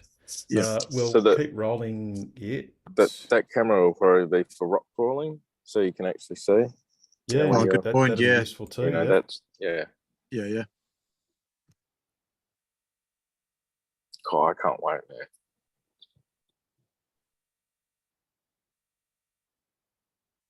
Huge wiper.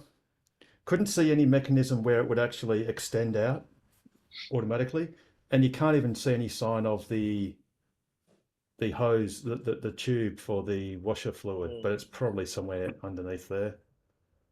And it's built in. So just on this bit here, someone was saying that notice, if you can replay it back, that Hans was waiting like half a second to open the door, and they were saying that window seems like it needs to come down quite a lot before you need to open the door, maybe hence that hesitation. Yes, it actually is down a lot, isn't it? That's quite strange that it's so far. That might be a calibration error or something. That might Could just be. not be quite properly done. Because that's much lower than, there's nothing binding. So yeah, that's interesting.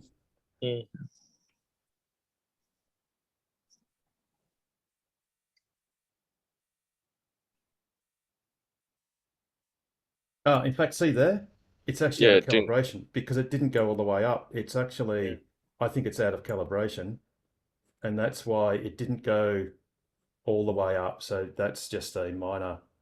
So it thinks that's the top. Yeah. Yep. Yeah. So Yeah. it's just out of calibration. Yep.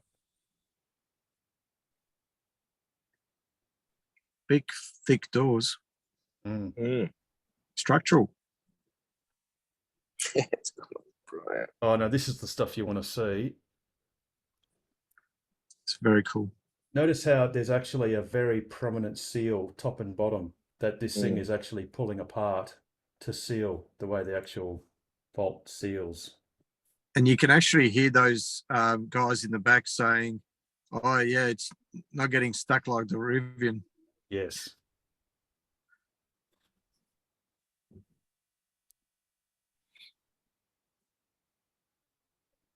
This is the one. Just after this, that door, I can't zoom in, unfortunately.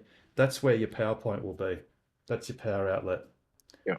So you'll see there's actually a weather seal, and that's almost like the good thing about that is it means they can interchange for different markets, countries, different markets. Exactly. So for the US, they'll have 110 volt outlets, possibly a 240, which is just 2 lots of actives at opposite phase, and we'll just have a standard GPO outlet. Although there's no sign of any compressed air outlet, which was mentioned at the reveal. So I don't know how that's going to work, but because that doesn't look big enough to have a power point and your compressed air outlet.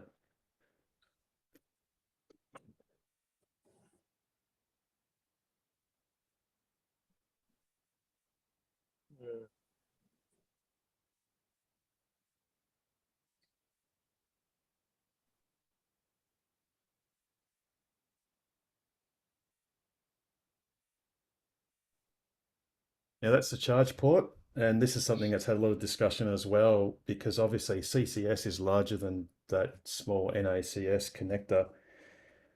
So for it to fit, this is actually all plastic. Everything here is all plastic. So you would actually fit the CCS at an angle, so to be at a slightly anti-clockwise sort of angle of whatever it is, 45 degrees. And even if that wasn't big enough, they could just eat up a bit more of this wheel trim, this wheel arch trim, and make it bigger. Although it couldn't be vertical, it would have to be on an angle. And there's actually nothing really wrong with that. It's not, it doesn't affect the integrity of the way it charges.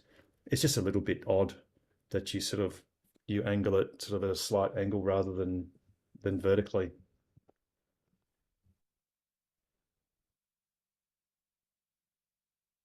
And you can obviously see there's a weather seal as well, because clearly having something so close to the wheel arches is not really ideal for dirt and all that sort of stuff, mud.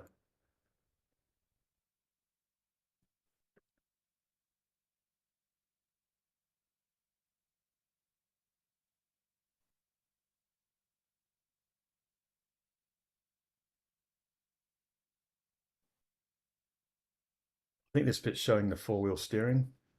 Yep. Oh, there's an interior shot. You can see the phone, the Qi chargers there. Just here. Yep. Yep. Yep.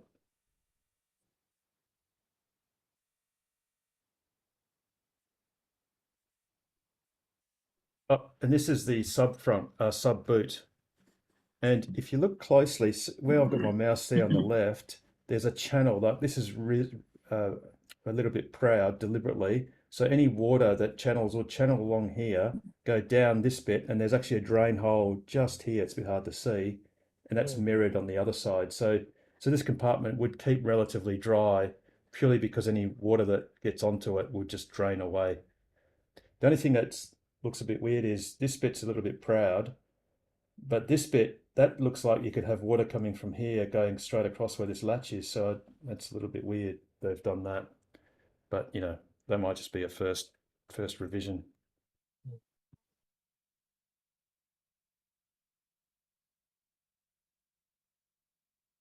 And this is in New Zealand. So this is showing that the front or the bonnet, actually the whole bumper bar bit, or whatever you want to call it, actually goes up with the bonnet. You can tell they're pretty high up by those mountains in the back.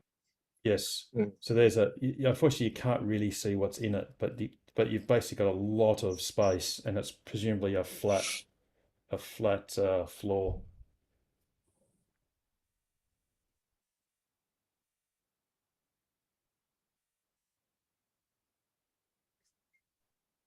And that was courtesy of Electrified. So there's our dosage of Cybertruck porn, I guess you could call it. Yeah. Which just makes us pine for it even more. Yeah. Reminds me of the Model 3 days when you'd be watching anything that was pop up, that sort of stuff. Exactly. Speaking of Model 3, just a quick question. With the Highland supposedly having ventilated seats, in terms of the efficiency, how it's more efficient to heat your seats rather than the whole cabin. I wonder how effective it's going to be, whether it will be more efficient to cool yourself through the ventilated seats rather than purely just through the aircon in the cabin. I don't think it will be a 1-for-1, but it might contribute. So you might not need to have your cabin set at such a low temperature or such a high fan speed, maybe. I was wondering that today. My Model X, well, the Model X I had, has got ventilated seats. And to be honest, look, the only part that actually ventilates is the part that you're not sitting on. Yeah. Because whatever you're sitting on, those vents are blocked. Yeah. And it's really just the skin effect, I guess, on the sides of your legs that aren't resting or squishing onto the actual seat. and gee, I don't know. I don't know if I could ever really. The only way I could tell they were really on was you could hear the fan noise slightly. So how does But- it work, Harold? Is it like little fans in there that pull the air through it? No, it's just one fan. Well, I think it's one, or maybe, or it might be a couple, but it's basically one fan, and the seat cushion is foam, and the actual, in my case, the Model X I had were leather seats, and there were a whole lot of perforations. So effectively, the fan then sucked the air through the foam, and it sort of just. right. And the thing with when you suck air, it sort of goes through any region of least resistance, and it sort of suction works differently to blowing. If you blow an airstream, you can blow it some distance, but when you breathe in, it only draws the air from very close by. It's sort of in all directions, so you don't feel the breeze. You don't look. To be honest, I thought it was a gimmick. It seemed to me like it was a feature that seemed impressive but didn't do anything. I think maybe if it blew the other way, if it actually blew instead of sucked. So in the seats I had, it drew the air from the cabin past you and into the seat. I would have imagined if it went the other way and actually pushed up colder air and pushed it onto you, that might have been more effective. But yeah, Well- anyway, I mean, it's interesting, Pete, that's a rumor that there are ventilated seats. But yeah, look, I wouldn't call it I wouldn't be upset if I had just bought a Model 3 without ventilated seats, only to next week have one that had them, because it's not a game changer. I reckon you'd struggle to actually, if you had earmuffs on, I don't think you'd be able to tell, to be honest, whether it was on or not. I had ventilated seats on our Lexus, and pretty sure it actually blew the air out rather than sucking it in. Yep. And I mean, it wasn't, as effective as heated seats, but it was, I mean, it did have a cooling effect. It wasn't huge, but it was. I could definitely tell that I was cooler with it on than without. Yep, and I agree. I think blowing would be much more effective, and maybe that's what the Highland one. If that's what maybe that's what they'll do. They'll reverse the flow, and have it blow rather than suck. There is an advantage to having it sucking there in rather than blowing it out, is because if you do happen to, I already know what you're going to say, Pete. You might as well just. We I all was know. waiting for it. if I think the older models you don't happen to do turn that on some anymore, Pete. turbo boosters, you might stink out the cabin because it'll just blow it back into your face. But Pete, there's no need to actually do it because there's fart mode where you can get the car to do it for you. So Yes, true. why not outsource the outgas? It's through the fartment. Oh, he's going to be pushing that shit. Oh no, Steve's pushing it. I think fart It's mode not is going to trending. stick, Steve. It's not going to stick. I do. Just say please fart excuse me car. for 2 seconds. I just got to go and get a bottle of water. Just hang on to. Yeah, just chat All amongst that yourselves talk for- about farting, Harold needs Yeah. to do a fart off camera. Off camera. That's it. I'll be back in 2 seconds. Bit of Actually, news. massage. Another bit of Massage facts. Yeah, that'd be That's what brilliant. would be good. Sorry, go Pete. You can get aftermarket ones, but Yeah. Oh, Pete, has the Albany nightclub just opened up because there's a bit more light coming through into your car? I thought, like, the club's just starting up, is it? I hear a lot of sniggering. That must have been funny. it was hilarious. Pete's expense. What was I going to say? Yeah, another one bites the dust as far as Next is concerned. Volvo has announced that it's going the Tesla charger route. Yep. So the only ones of the majors that are still holding out is Dodge Stellantis in the US. That's right. So So you think Volvo that'll is the extend first. worldwide? No, just US. No. Next stands for North American Charging Standard. Yeah, which is a bit unfortunate. If it was 3-phase, it'd be brilliant in Australia. That's right. So it's not going to come to Australia or the rest of the world for that matter, because the rest of the world has much more access to three-phase domestically, and the NACS just isn't suitable, hasn't got the extra 2 pins. And the Society of Automotive Engineers, SAE, in the States have basically said that their intention, and I think the White House also had a parallel statement to a similar effect, that said that they would be working to expedite the actual formation of it as a true standard, as opposed to just one in name. So and I think that's expected to happen in the next 6 months. There was also another state, apart from Texas. Washington. Washington, that's it. Yep. What? Yeah. So go on, Pete. So tell us what that state's doing. Oh, they're just similar to Texas.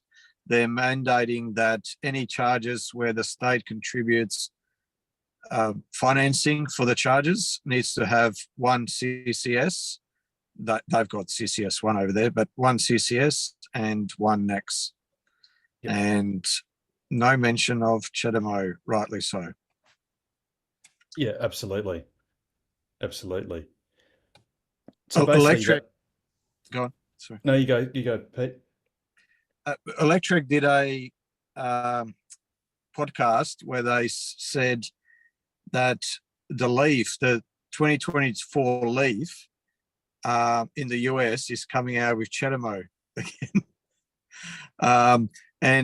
But a good comment that they made was that the Leaf drivers are going to have access to as many CHAdeMO charges as they had in 2017, which is basically, 2/5 quarters of next to nothing. It's just the belligerence of Nissan and the Japanese car makers under the influence of TEPCO, which is Japan's basically their grid provider, and I don't know what they've got over the car manufacturers, but they're basically insisting that they spew out CHAdeMO, which is only good for 50 kilowatts maximum. I think there might have been a slightly enhanced version that went to 75 kilowatts, maybe at a pinch. And it's just a standard that's not for the rest of the world. Are you going to charge a 200 kilowatt hour Silverado, the Chevy Silverado that was just announced? Was it today or yesterday? 200 kilowatt hour battery on 50 kilowatts. That's, Well, it would just take 4 hours. Yeah. I mean, when you could do that in an hour, or it's just or less. Nice, James. Yeah. Absolutely. Yeah. It's CCS and NAX is moving to 1,000 kilowatts, megawatt. Yes, that's 1,000 amps at 1,000 volts. Did I just see Richard Chapman walk past with his little 90 on? Yeah, I thought I just saw him. Where's the pants? Show the bottom end. We don't want to see that. Little bunny pants or something. I think I just saw some sort of Kmart onesie gone bad. There he is. Oh, look at no. Oh my Sexy. God. Harold's it's going to calling, have to stop recording for this one. It's going to be demonetized for that. They're called PPE pants, mate. It's nothing so salubrious. Yeah. What have you got down there that needs so much protection, Richard? His assets. The asset. Brown jewels. Very, very, yeah. Carmen, how are you, Carmen? I'm really well, Jared, and you? Yeah, good, thanks. I'm a little bit annoyed Taylor because Swift tickets, they didn't get them, right? my daughter got her allocation of 4 tickets. So you got them, okay. Yeah, and I had, by the time I got in line, there were only singles left, and then there's only one of me, but a friend decided that she would come. So I had the one in the basket or in the checkout, whatever you call it, and then looked for the other one, and then it timed out. Yep. And I didn't get any. So I'm now looking for 2 tickets for me, Yeah. and I have a flight to go. So You're going to drive over. yeah, well, right. You could drive the Tesla over. Well, I could drive in the new car I bought for That's the it. grandkids. Exactly. And Yeah, it's you a probably get Harold Toyota to take Yaris. them.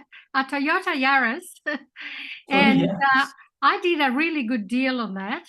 I've checked 8 car yards. I've rang every salesperson in the state, and I found a Toyota Yaris 2017 white with 3,500 kilometers. And you done one bank job. Oh, or was it 2 bank jobs and 1 driving? No, a farmer had bought it, and unfortunately he became ill, and it's been housed in his garage, but it's been serviced every 6 months. Okay. Wow. So I bought it. There you go. 19,000. Okay, that's good. But I don't think I could drive in it to Sydney. Yeah. I mean, Anyway, I'm going to Sydney on the way to New Zealand Okay. for my friend's birthday. So I have got a flight, and I got a change to have a stopover in Sydney. So I'm going. Okay. Whether I get to the concert or stand outside and listen to it is another matter. So there is general admission tickets on Friday. So I have to be better organized and see how I can do it. Yeah. So I need 2, but she got 4 for she and her daughter and her friend and daughter. So they're set. Oh, that's good. Very Yeah. good. Yes, you might have to be one of the other Swifties that are in the car park listening. I think so. For It 3.5 won't be. hours. Yeah. Well, it'll be more because they'll be all nervous, and we'll have to go early, and then they'll be late coming out, and then we have to get to accommodation, which I'm still looking for.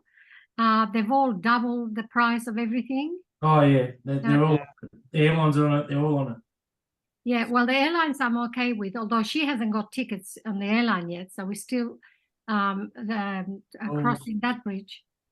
Right, there you go. Oh, what you could do, Carmen, is you could say, well, you'll fly over and get your daughter to give you the tickets just in case she can't make it, unfortunately.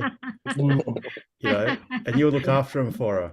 Yes. You'll sort of have a bit of a standoff. You can get there, but you can't watch. Yeah. She can watch, but she can't get there. And it's like, I know it's going to be a bit of a thing. So anyway, I think the airlines will put on more flights closer to date. I already had mine. I just had to change it, and I've managed to do that. Although I have to fly from Sydney to Brisbane to Queenstown. Oh, yeah, right. Okay. Yeah. But that's okay. Add a couple more hours. So we're halfway there. There you go. Very good. I don't know if that's good or bad. Oh, fingers crossed on Friday you'll succeed. So. I'm going to have to be a little bit wiser and quicker.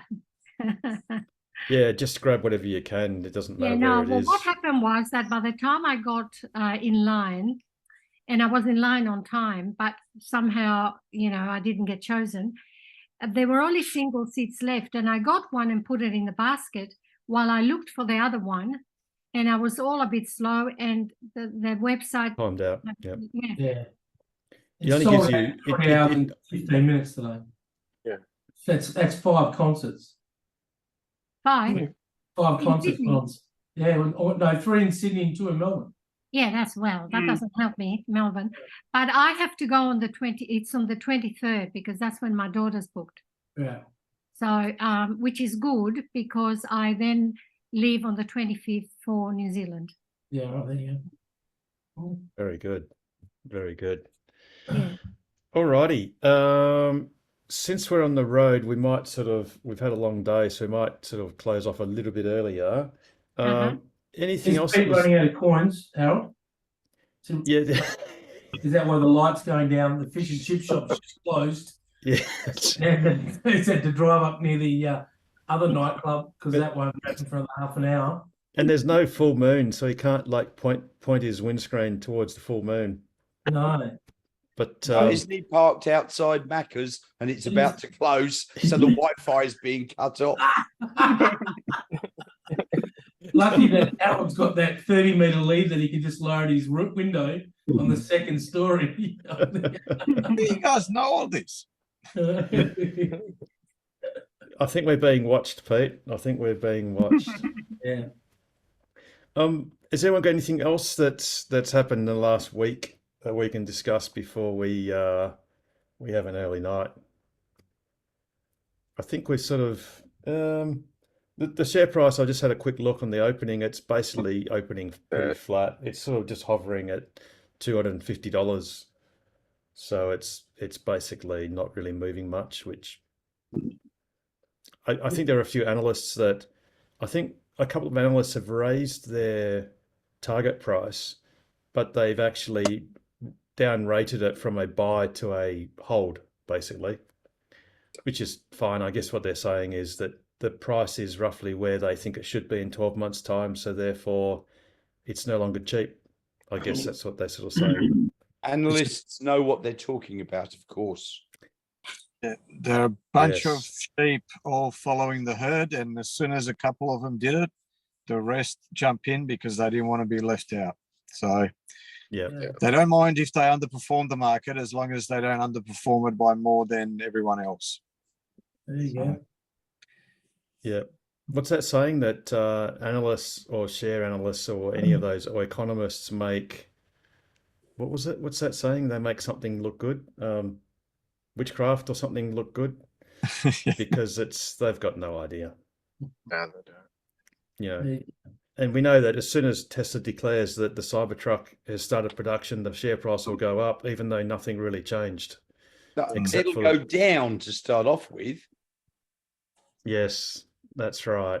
Yep. Yes. Because in fact, the analysts will even say that it should go down because that means, by definition, their marginal gross profit or gross margins will reduce because they have to start expensing that part of the gigafactory. So yeah, they'll actually say that it should go down. There you go. It's just a bit ridiculous. The thing that will have the most effect on the Tesla share price in the short term will be the Nasdaq. Just the mood overall. Yeah. But look, we've seen the share price, go up considerably. I mean, it usually goes up according to its beta. I mean, it does go up 4 to 5 times as much as the Nasdaq, but falls, 4 to 5 times as much. But over the long term, it doesn't because it's massively outperformed the rest of the market. So goes up with it, but doesn't go down as much. Yeah, exactly. How are you going, Peter? Shit, you look a bit like you got a cold. Me? No, Peter, shit. I'm right. You're all right? Yep. You look a bit cold there. You've got a sneeze going on. No? No, I had a cold a big week. I've rid of it and given it to her, so she's right. Oh, there you go. She's to go to bed. Good to share it. That's the main thing. Sharing is caring. That's it. Absolutely. Exactly. Absolutely. So, Pete and Harold, oh, sorry, I had to work late. So what actually, did you have to cut the cord today or deliver the first? No. So the actual opening, the official opening is occurring tomorrow morning. Oh, okay. So that's why we had to travel to Albany today because it's, it's a 5-hour trip. So, you don't want to wake up at 4 a.m. or whatever just to get to Albany. So we're here a day earlier. Are they opening Walpole and what have you tomorrow as well? So it's the official opening of Albany, Manjimup and Williams. And also I believe that Walpole local government will be there as well. Although Walpole isn't going to open for perhaps another couple of weeks or so. But it's a celebration of, let's call it the Southern Corridor, for lack of a better term. Cool. So Williams, Albany, Walpole and Manjimup. And the rest of the Tesla people down there, the rest of the charging network down there already? Or do Sorry, they- Jared? Is the rest of the people from the EV network, the charging network there, or Yes, so Sandra? there's quite a few synergy. So all of the various synergy employees that dealt with the local government authorities will be there. Yeah. So there's basically I can't remember. There's a handful of synergy employees, and then also there'll be, like I said, representatives from the various respective local government areas, and I think one or two politicians. I'm not entirely certain, but it's basically an invitation only event. But we're comfortable in disclosing it tonight because, like I said, it's tomorrow, and unless you're going to hop in your car at midnight and dodge all the roos and potholes on the way, it's totally fine. So it'll be over before anyone else gets here, and then basically that's sort of the second official opening of the EV network. The first one being in Geraldton a couple of months ago. Yeah. Okay. And then there's the one coming up in Broome on the 19th of July. Are you driving up for that one? Yeah, unfortunately, yes. Yes. So that's going to be well, I've got to overnight at Nanyatara and then overnight at 80 Mile Beach Caravan Park, which thankfully has changed hands. So the people the gentleman that owned it beforehand had hardened his view towards EVs of late. So that changed hands in September last year, thankfully. So, are you driving up by yourself, Harold? Yes. Oh, yeah. My wife would not. Well, I mean, she's got a real job, so Yeah. I've got to leave. Basically, it's on a Wednesday, the 19th, so I've got to leave on the Monday, overnight at Nanyatara Monday night, overnight at 80 Mile Beach Caravan Park Tuesday night, do a day trip to Broome, so that's 350 k's each way to Broome, and then view the ribbon cutting or whatever, and then charge my car up fully to get back to 80 Mile Beach Caravan Park overnight, Wednesday night, do Ask Us Anything, then next day overnight at Nanyatara on Thursday night, and then get back to Perth on Friday. Oh, exhausting. Just So, listen. yeah, and it's a lot of driving and being away from home for what will be a 1 hour ceremony. But hey, it's the things you do. So, and it'll be good fun and great to. Hopefully, the Carnarvon charger will be running by then. Fingers crossed. So that it makes the journey a bit easier. And the great thing is now that Lancelyn's open, my first charge will be at Lancelyn, and in fact that will hopefully be at the Lancelyn supercharger, which will hopefully be running by then. And then Geraldton, Northampton. Between Northampton and Carnarvon is 425 k's, so I'll just have to take it a bit easy to make that, with maybe a little top up at Billabong Roadhouse on the AC. And then, like I said, hopefully Carnarvon's DC charger will be up and running, because if it is, that'll save me about 4 hours of charging at Carnarvon. And then on to Nanyatara. Of course, when you're sleeping overnight, it doesn't really matter how long it takes, so that doesn't matter. That's on 3-phase, and then a top up at Karratha, Port Hedland, and then 80 Mile Beach. So anyway, the things EV owners will do just to suss out a new charger. Good night, Nigel. See you, Nigel. See you, Nigel. So Good there you night, go. Nigel. But that's in a few weeks. That's on the 19th, or the week of the 19th. So I think that's in, I don't know, 3 weeks' time. Actually, it would be. It's 3 weeks today. I mean, sorry.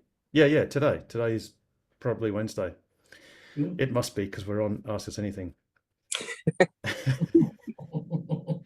Alrighty, you can tell how tired I am. We might, unless there's anything else pressing, which there probably isn't. No. We might gently wrap up this awesome show. Hey, Pete, you staying in a caravan park before you wrap it up? Are you muted? We are. Yeah, where are you staying? Just at the caravan park, local caravan park here in Albany.